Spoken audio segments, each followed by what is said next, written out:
ইতিহাসের সবথেকে ভয়াবহ দাবানলের শিকার ইসরায়েল। সর্বকালের ভয়ানক আগুনে পুড়ে ছাই হচ্ছে নেতানিয়াহুর নেতৃত্বাধীন দেশ ইসরায়েল। হঠাৎ কেন, কি কারণে আগুনে ছেয়ে গেল পুরো দেশটি? শুধু তাই নয়, আগুন নিয়ে খেলা যাদের স্বভাব বৈশিষ্ট্য, তারা কেন আগুনে ভয় পাচ্ছে?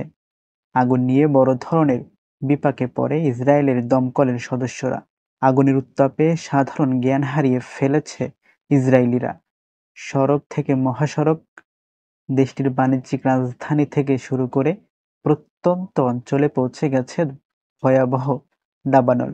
দিশেহারা হয়ে প্রাণ বাঁচাতে ছুটে বেড়াচ্ছে দেশটির প্রতিরক্ষা বাহিনীরা, যারা কিনা নিষ্পাপ ফিলিস্তিনিদের হত্যা করেছে একের পর এক।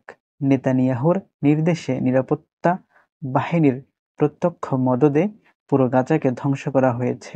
ছোট শিশু থেকে শুরু করে বয়োজ্যেষ্ঠ কেউ বাঁচতে পারেনি ক্ষমতালোভী নেতানিয়াহুর কবল থেকে। দীর্ঘদিন ধরে চলা যুদ্ধে বহু ফিলিস্তিনি প্রাণ হারিয়েছে ধর্মপ্রাণ মুসল্লিদের উপর ইহুদিদের এমন জঘন্য হামলায় নজর কাড়ে পুরো বিশ্ববাসীর।